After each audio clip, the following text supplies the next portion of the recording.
Yes, Santa, I've been bad. I've been trolling people. But it was a neat trick, wasn't it? Sadly, there is no way to put in a working TV in the game. It's all done through some light block modding and video editing. So how do I do it? Let me bring you behind the scenes and show you. We're going to start at the top. I'm going to stop this video here that was running in the background. So you need to access your Steam library.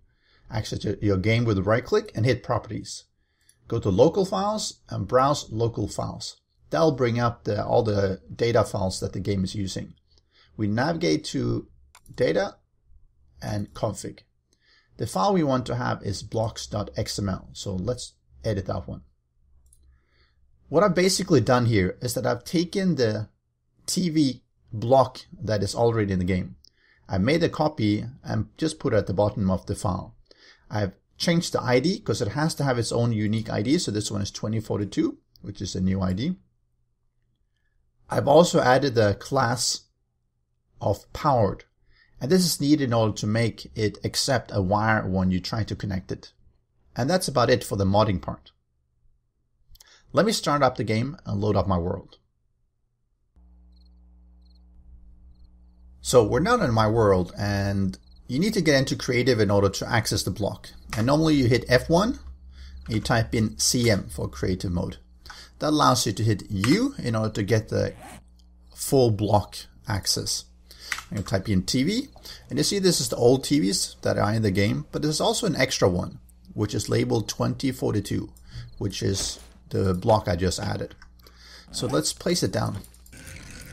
Rotate it. And you see now it's got a 5-watt draw. And that's because I set it as powered. And I can connect it. Pretty neat, right? And if I just simply switch it on, see, it works. It's magic. It's really working. No, really, that's video editing as well. I couldn't resist. But how do I do the editing part? Well, it's all magic. But let's get to that as well. So I am now in HitFilm Express, and that's a free video editing software that also has a pro version that you can pay for, but the free version is generally good enough. So if you've never used this one, you can probably do the same thing in your whatever favorite video editing software that you have, but I like this one. So I'm just going to go through a few things that I'm doing here. Let's start with the beginning. This is basically just my starting role that I copy in and put in my videos.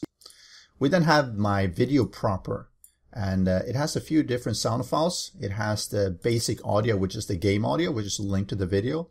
It also has my narration and my talking that I've run through Audacity in order to clean it up and get rid of some of the noise. What else do I do? Well, I put in the leave a like with the sound effect. Hopefully it means that people like it a bit more, and remember to do that because that really does help out content creators. Let me zoom in a little bit. And here we get to the actual parts where I'm putting in the video. So let me just play it here. And see that works there? Let's try again. Oh, nope. All right, see a different channel. So so if you notice there, and I can turn off the audio for my voice in the video. So I'll just switch through that. So that was the wrong one. Let me turn on the right. I'll turn off the right one.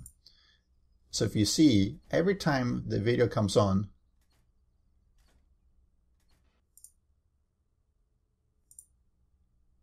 you'll see I've put in a video in the editing as well. And how do I do that? Well, it's actually not too difficult. So I've grabbed a few different video clips from some video sites of out of copyright footage.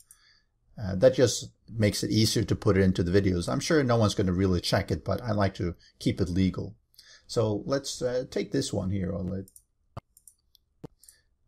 And either one works. They're all pretty much the same. They're just different clips. And let me zoom in a little bit more. So what I've done is I've imported a video file. And if you see here, it's basically, I can move it around. And I put it just above the TV, and I can zoom in a little bit if I want to fine tune that. Something like this. because it's slightly twisted, it's not perfectly straight. There are also ways to change the size of the actual video. So I can do that pretty easily, and I can make it, I'm not going to change the whole video. I will try not to change the whole video. So I can change the video size like this. There are also various effects, and one I use is a quad warp that I put on top of the video that allows me basically to make sure that it's properly aligned up to the TV in the game file, well, video game file. And that just makes it look a little bit better, because sometimes if you are slightly offset, if you're looking at an angle, it won't look good otherwise. And that's it. Once you've done that, you cut it down so that it's only for the correct part. So I've basically made sure that it turns on when the switch goes on, and that it turns off when the switch goes off. And that basically means that it's going to show, and then it's going to vanish. So it's pretty simple to do. And I do that a few times for the different video clips, and it looks pretty good. I mean, you run through it, and it looks as if you're flicking the switch and the video comes on.